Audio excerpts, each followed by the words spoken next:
The Battle of Stalingrad is considered one of the most epic battles of World War II.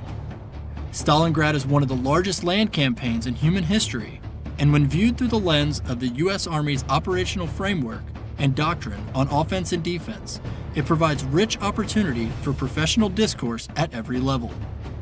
At the strategic level, operations leading to and including the fighting at Stalingrad raise questions about whether the Germans identified and maintained the right objective. At the operational level, Stalingrad illustrates the challenges posed by the realities of a resource-constrained environment, where requirements to supply shaping operations detracted from the decisive operation, and how increasing lines of communication create sustainment challenges which impact operational reach and tempo. At the tactical level, Stalingrad demonstrates the extreme brutality of the urban environment during large-scale combat, the importance of decentralized execution and a premium on junior leader initiative, as well as rapid, small unit innovation.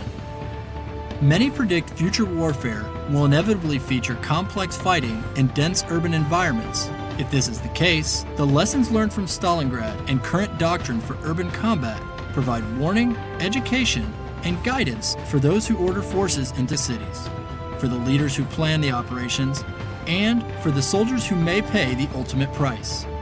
The Stalingrad campaign overview covers Case Blau in 1942. It will discuss the final advance to Stalingrad and how the city became the major German objective of the 1942 campaign. The overview will examine the struggle for Stalingrad itself, noting major combat actions across the city. Finally, this program briefly covers the major Soviet offensive, Operation Uranus, which encircled and destroyed the German 6th Army in Stalingrad. This film primarily focuses on planning, coordinating, and conducting large-scale combat operations in a high-intensity combat environment. It also provides an account of urban fighting within Stalingrad and focuses on the unique aspects of operating in a city. It will also highlight the insights gained from the German desire to maintain a swift advance despite the terrain difficulties and the Soviet defense measures which attempted to thwart the attackers. In the spring of 1942, following the failure of Operation Barbarossa the previous summer, Hitler and his commanders became less ambitious regarding their objectives for the upcoming campaign. Instead of major advances along the entire front, the plan focused on a single major advance in the south. He aimed more narrowly at an economic objective, the Caucasus oil fields, which would help him sustain the German industrial capacity. U.S. Joint and Army doctrine advises commanders to adhere to the principle of objective and to direct every military operation toward a clearly defined, decisive, and achievable goal. Ultimately, however, Hitler's goals for the next campaign would not be achievable. Hitler and his military leaders' plan was called Case Blau. The operation was to begin with a powerful offensive by Army Group South, designed to destroy as much of the Red Army forces as possible without allowing them to withdraw. Then, the decisive operation. Army Group South would split into two groups, Army Group A and Army Group B. Army Group A would turn south and drive towards Baku to seize the oil fields in the Caucasus. Army Group B would simultaneously advance east and seize Stalingrad, located on the Volga River. The capture of Stalingrad, though of some value for its factories, was mostly important for its geographic position. Seizing the city would allow Army Group B to control decisive terrain along a defensive line behind the Don and Volga rivers. Army Group B would protect the flank and rear of Army Group A, giving it freedom to maneuver in the Caucasus. The German plan for the offense reflected 3 of the U.S. Army's 4 characteristics of the offense. It would achieve surprise by initially dispersing its forces in a deception operation. It would then concentrate its force at the right place and time, and it was most certainly audacious in its massive scale. Due to the extended distance of the offensive operation and massive sustainment and protection requirements, Hitler's commanding generals found it difficult to maintain tempo, which should characterize an effective offense. Stalin and the Soviet High Command, known by the Russian term Stavka, decided to transition to the defense. However, the Soviets made two major errors which left them vulnerable to the German offensive in the south. Stavka incorrectly predicted the German main effort would be in the center of the front towards Moscow. Thus, most of the Soviet reserves were located near the capital, and Stavka was reluctant to release these reserves to the south. Second, Stalin insisted on spoiling attacks in the center of the front near Rajev and in the south at Kharkov. Both offensives failed, and the Red Army suffered massive casualties with nothing to show for their efforts. For the Germans, Army Group South was the main effort, executing the decisive operation for Case Blau. The Army Group initially consisted of 3 German infantry armies, 2 panzer armies, and 1 Hungarian army. It was assembled from more than 1.25 million troops, 950,000 Germans, and 300,000 Axis allies. It was also comprised of more than 1,600 tanks and 1,600 aircraft. The Army Group was initially commanded by Field Marshal Fedor von Bock. Facing Army Group South were 2 Soviet fronts. Note that the Russian term front refers to an army group, with Soviet fronts being somewhat smaller than German army groups. The Southwestern Front was commanded by Field Marshal Semyon Timoshenko and consisted of 4 field armies. The Southern Front was commanded by Colonel General Rodion Malinovsky and consisted of 5 field armies. The Soviet forces totaled almost 1.75 million troops, 3,000 tanks, and 800 aircraft.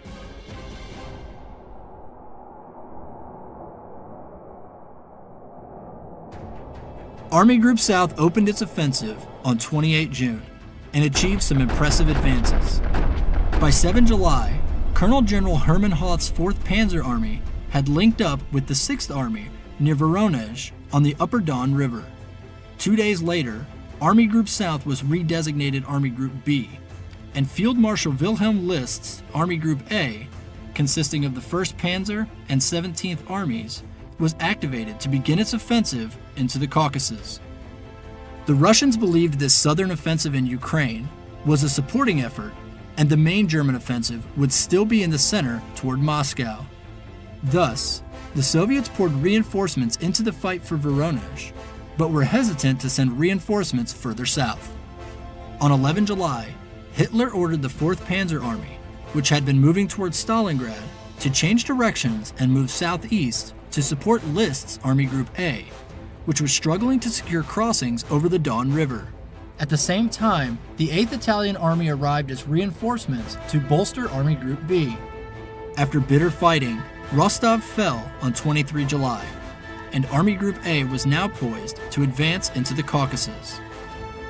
With Rostov secured, Hitler transferred 24th Panzer Corps from the 4th Panzer Army to General Friedrich Paulus's 6th Army in order to reinforce the drive towards Stalingrad. Stalingrad now seemed to be developing into a more important objective.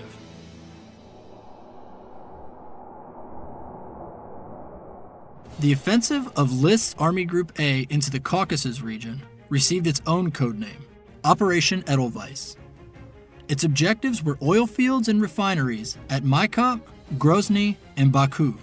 This offensive faced significant challenges to include a long, tenuous supply line which stretched across more than 1,000 kilometers of a high-plains salt desert and the Caucasus mountain range, with peaks above 5,600 meters. List faced many challenges with Operation Edelweiss, mainly of which would be the allocation of combat power across his incredibly long lines of communications. He needed to simultaneously secure his supply routes to thwart attacks by insurgents, allocate enough strength on his flanks to prevent Soviet counterattacks, all while still maintaining enough soldiers and machines for his main effort to seize the oil fields. Facing Army Group A was Marshal Semyon Budionny's newly created North Caucasus Front. Army Group A's advance began on 25 July.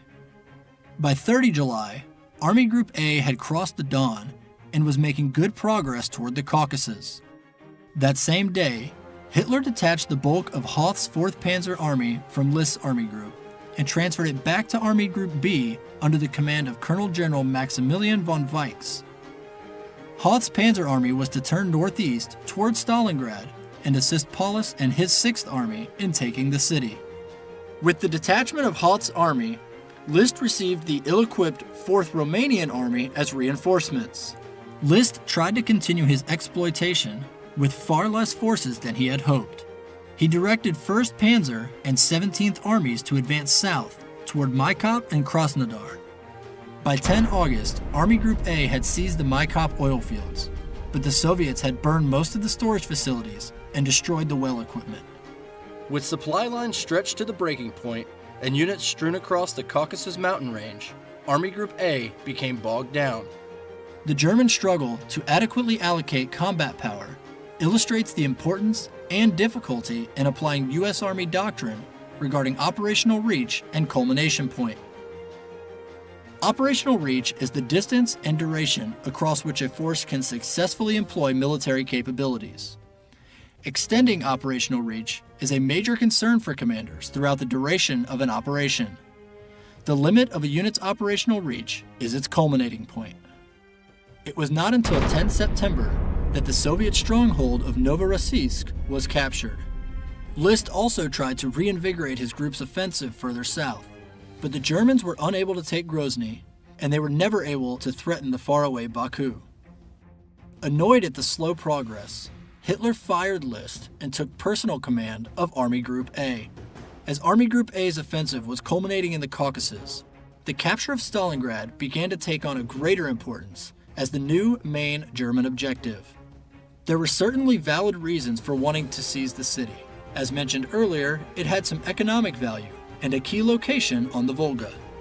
Perhaps even more critical, the psychological value of the city named after Stalin himself loomed as a major influence on German decisions, which ultimately committed 6th Army to seizing the city.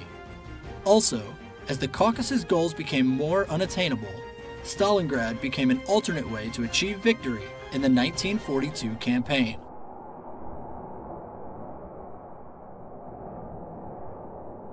While Army Group A was fighting in the Caucasus, Weich's Army Group B fought its way towards Stalingrad.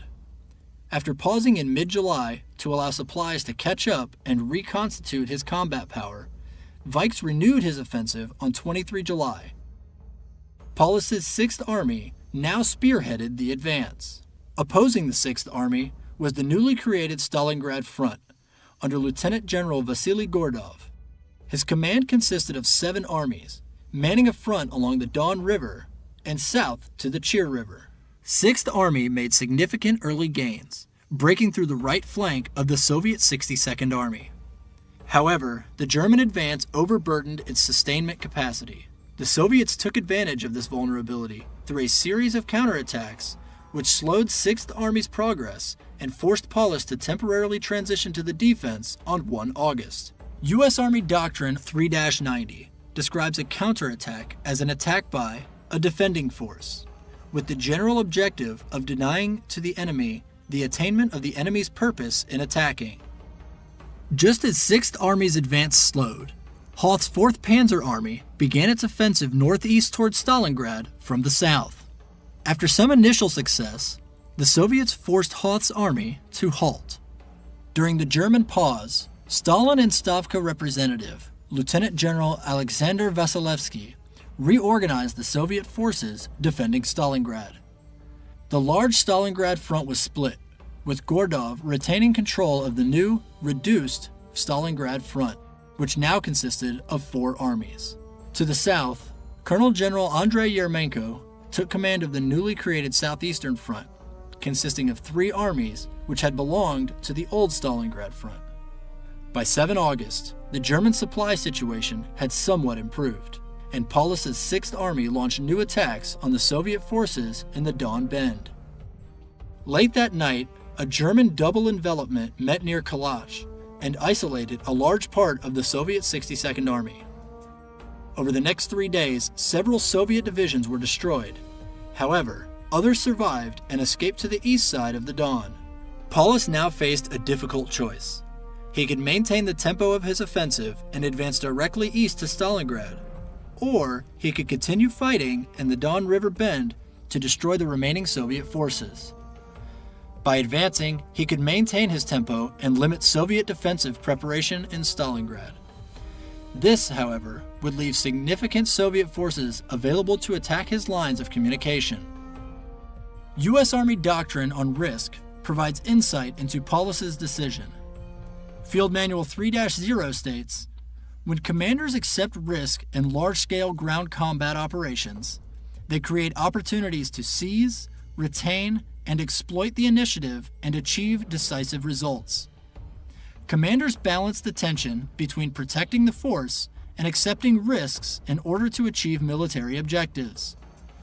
Experienced commanders balance audacity and imagination with risk and uncertainty." Paulus chose to protect his supply lines and finish the destruction of Soviet forces on his northern flank. However, this pause gave the Soviet forces a chance to prepare their defense of the city.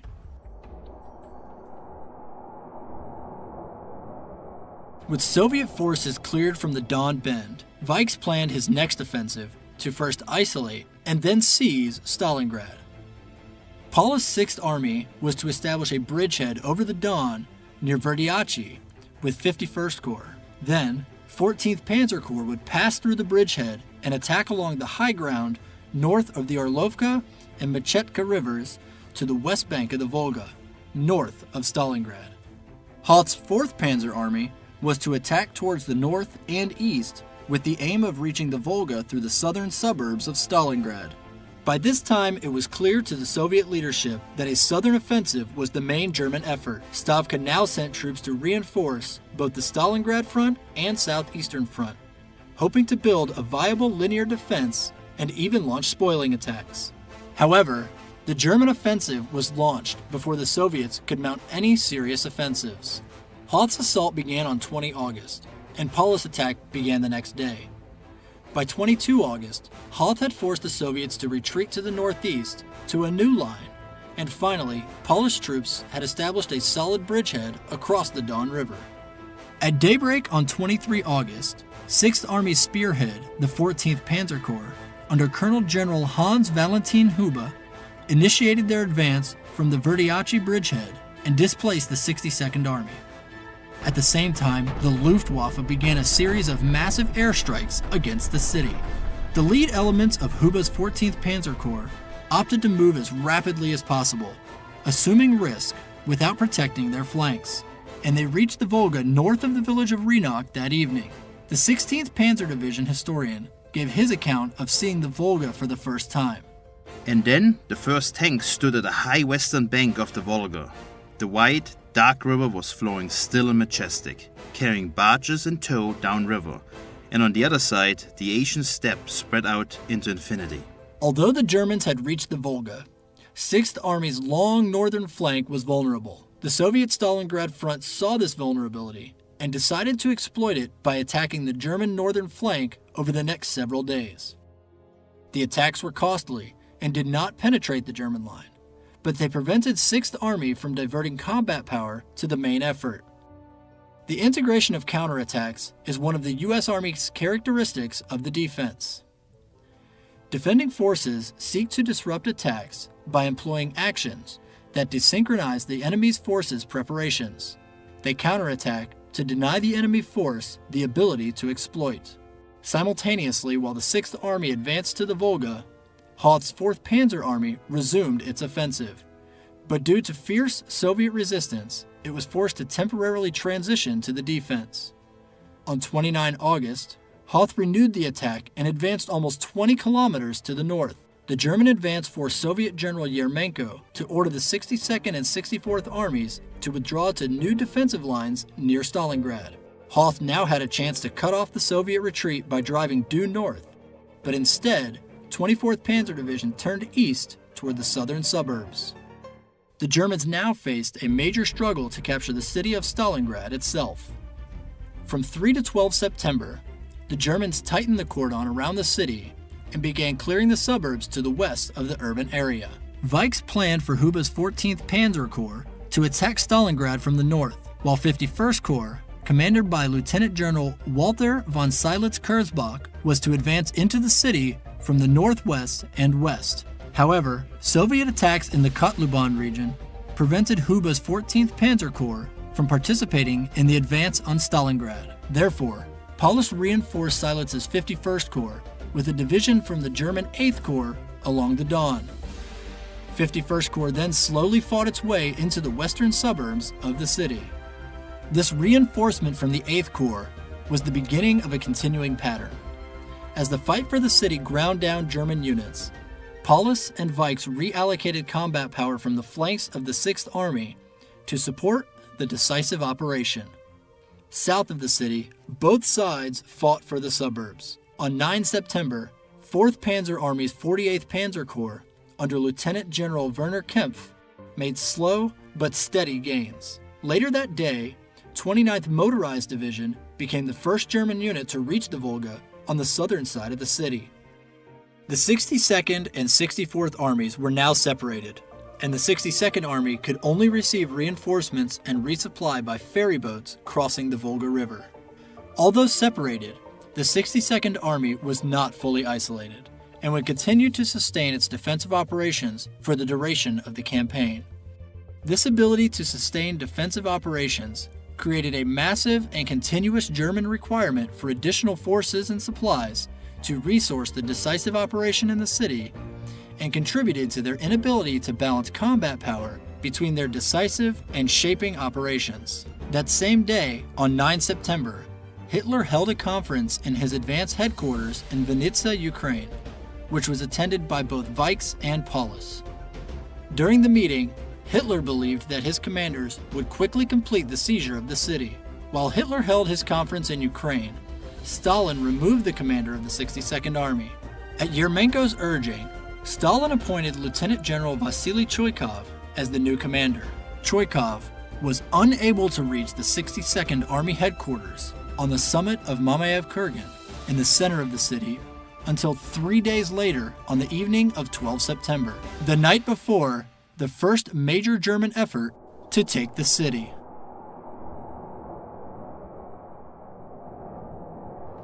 As Paulus's 6th Army prepared to assault into Stalingrad, there were a number of important locations that would become crucial in the fight for the city. The suburbs north of the city, the factory district. Each of the factories had workers' villages to their west. Immediately south of the factory district was the hill known as Mamayev Kurgan, which was the highest natural elevation in the city. Central Stalingrad was the most modern section of the city, a showplace for Soviet progress. Southern Stalingrad, which contained the 35-meter-tall grain elevator, and further south were more suburbs. Paulus's 6th Army assault force consisted of 3 corps: Huba's 14th Panzer Corps, with 1 Panzer Division and 2 motorized divisions; Seydlitz's 51st Corps, initially consisting of 3 infantry divisions; and Kempf's 48th Panzer Corps, initially consisting of 1 Panzer Division, 1 motorized division, and 1 infantry division. The total German strength in the Stalingrad area was 170,000. However, this included forces defending and unavailable for the initial attack. The assault force was about 80,000 men. Paulus's plan to take the city focused on seizing the center and southern portions of Stalingrad first. Huba's 14th Panzer Corps was to hold the northern face of the German penetration north of Stalingrad against continued Soviet attacks. Seydlitz's 51st Corps was to advance from the northwest to the southeast through the Red October workers' villages and seize Mamayev Kurgan, and also advance to Stalingrad's city center with the goal of taking Railroad Station No. 1. Kempf's 48th Panzer Corps was instructed to advance east and northeast, clearing southern Stalingrad. On the Soviet side, Choykov's 62nd Army was an ad hoc force of untested reinforcements and several older units which had been decimated in earlier fighting. Choykov had no subordinate headquarters between his army and the 18 divisions, brigades, and regiments that were his subordinate commands. Prior to the initial assaults on the city, 62nd Army's strength was about 54,000 men on 13 September, and it had about 100 tanks, distributed in small groups throughout the front. U.S. Army doctrine advises leaders to assess relative combat power during planning. This involves making a rough estimate of force ratios of maneuver units 2 levels below their echelon. Planners then compare friendly strengths against enemy weaknesses, and vice versa, for each element of combat power.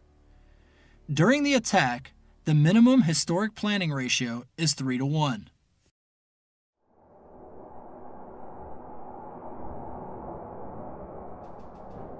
On 13 September at 0645 hours, a German air and artillery bombardment opened the attack.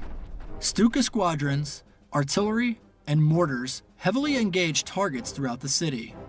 The Soviets, in response, as they often did in previous engagements, opposed the German advance with heavy artillery and Katyusha rocket strikes from across the river and counter-battery fire. As they had in prior urban operations, the Germans often began each day's assaults with heavy artillery and air barrages.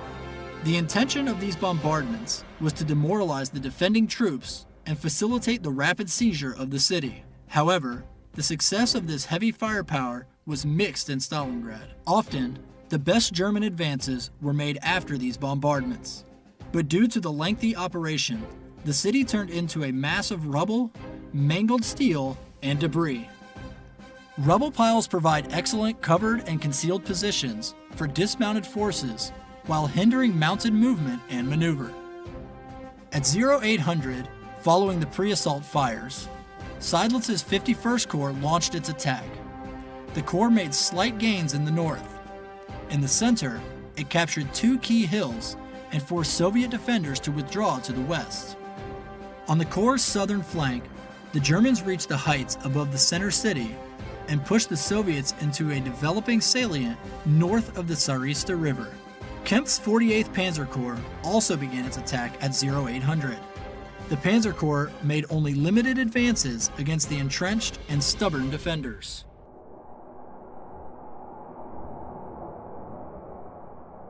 The German 6th Army focused its attacks on southern and central Stalingrad for the next 2 weeks. The force responsible for clearing the south was initially Kempf's 48th Corps. His plan for clearing his sector was to advance with all 3 divisions online.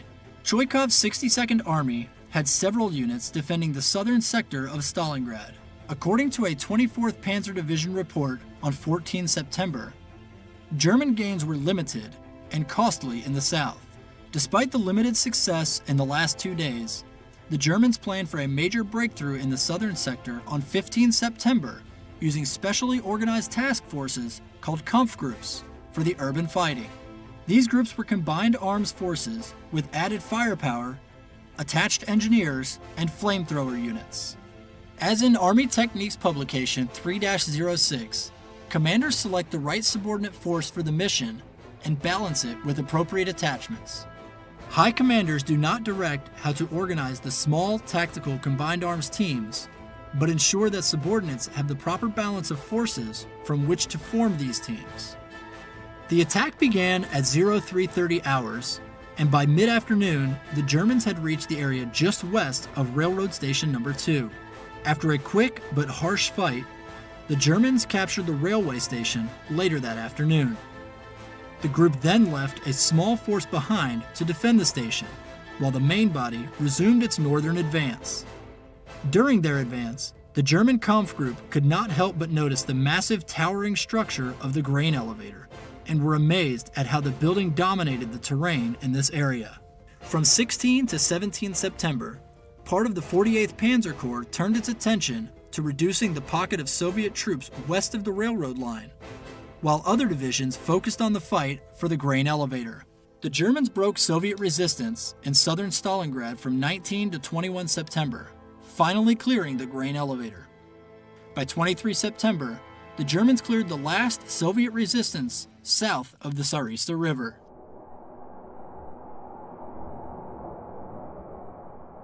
While fighting raged in southern Stalingrad, Paulus's 6th Army simultaneously battled Choikov's 62nd Army in the center city and at Mamayev Kurgan. The German 51st Corps renewed its assaults on 14 September. At midday, the Germans took Mamayev-Kurgan. The loss of Mamayev-Kurgan caused a panic in some Soviet units in Center City.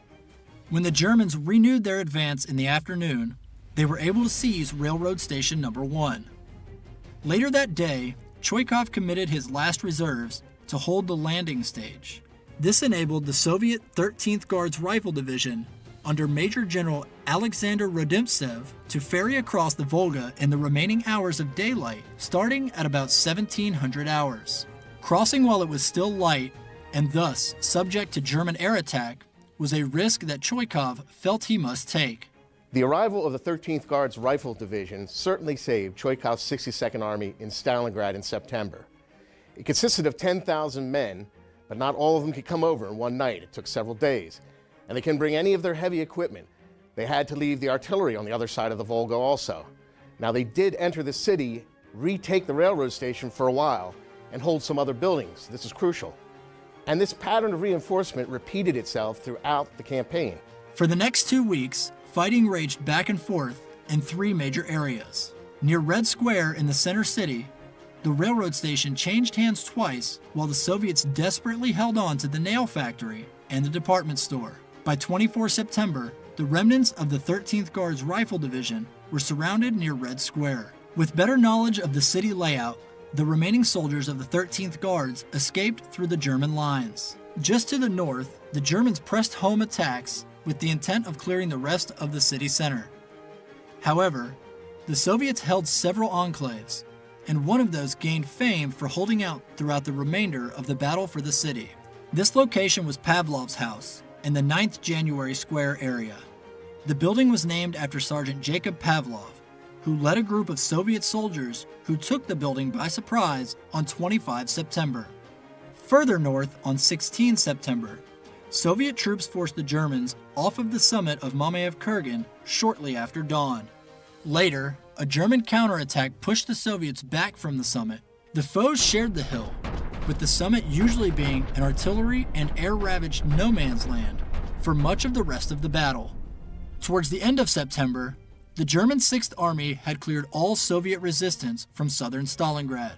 The Germans had also cleared much of the center of the city, although a few enclaves like Pavlov's house and the critical eastern slope of Mamayev-Kurgan remained in the hands of the Soviet 62nd Army. Nonetheless, the 6th Army commander believed it was time to shift forces to the northern half of the city and transition to an offensive in that region. In shifting forces, the Germans illustrate one of the 4 components of the U.S. Army operational framework described in Field Manual 3-0.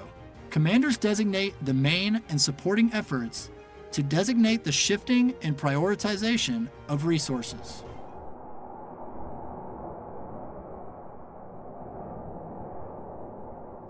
The 6th Army planned for its offensive on the northern sector of Stalingrad to begin on 27 September. Paulus believed that 6th Army needed to clear the workers' villages to the west of the factories before moving on to the 3 main factory complexes. Paulus assigned Seydlitz's 51st Corps as the 6th Army's main effort for clearing the workers' villages, and later, the factories themselves. At 10:30 on 27 September, following 2 hours of artillery and aerial bombardment, 51st Corps began its advance on the workers' village. In the north, elements of Seydlitz's Corps pushed the Soviets back on the south side of the Machetka River and entered into the area north of the Upper Barakati workers' village. To the south, task-organized Kampf groups captured part of the Upper Red October workers' village. However, German units even further south encountered heavy resistance and were stopped after minimal gains near Mamayev-Kurgan. The Germans paused in the workers' village area. While there, forces cleared the Soviet resistance in the Orlovka salient. Then, the Germans reopened their offensive on the villages on 3 October. Elements of the German 51st Corps advanced through the Barakati workers' village and captured the Silicate factory. Other Corps units advanced just west of the tractor factory village and in the other village districts, making small gains. However, Choikov received a fresh division from the east side of the Volga, and the Red troops halted the German advance the next day. The Germans had cleared much of the workers' villages, but on the evening of 4 October, Seidlitz informed Paulus that due to overwhelming losses of men and equipment, his corps could no longer engage in offensive operations. The Germans entered into a pause in offensive operations for a full 10 days until 14 October in order to regroup and resupply. U.S. Army Field Manual 3-90-1 describes what the Germans experienced.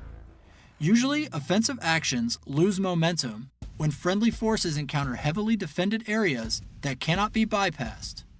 They also reach a culminating point when the resupply of fuel, ammunition, and other supplies fails to keep up with expenditures.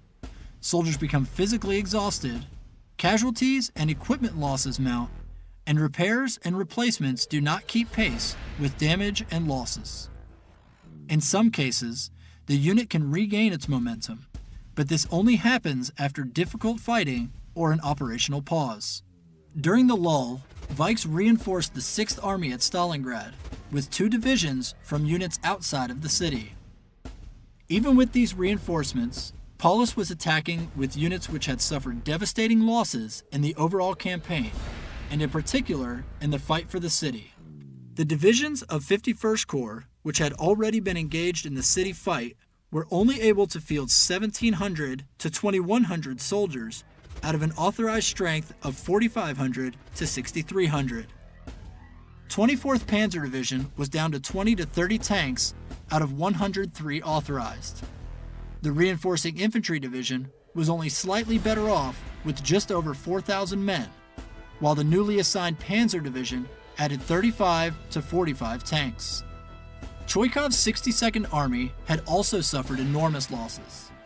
For the upcoming factory fight, his divisions averaged about 3,000 men each out of an authorized strength of 10,500. He had about 40 tanks to use in the factory defense, almost all of which were light tanks. Counting on his reinforcements, Paulus was ready to enter what he hoped would be the final phase of his attack on Stalingrad. Once again, the 51st Corps was the main effort. It was to attack northeast through the lower tractor factory village into the factory and to the Machetka and Volga rivers. The German offensive began on 14 October at 0730 hours. By early afternoon, the Germans had advanced deep into the tractor factory complex. Fighting continued throughout the night and into the morning hours of 15 October, with the Germans clearing the remainder of the factory complex by the end of 15 October.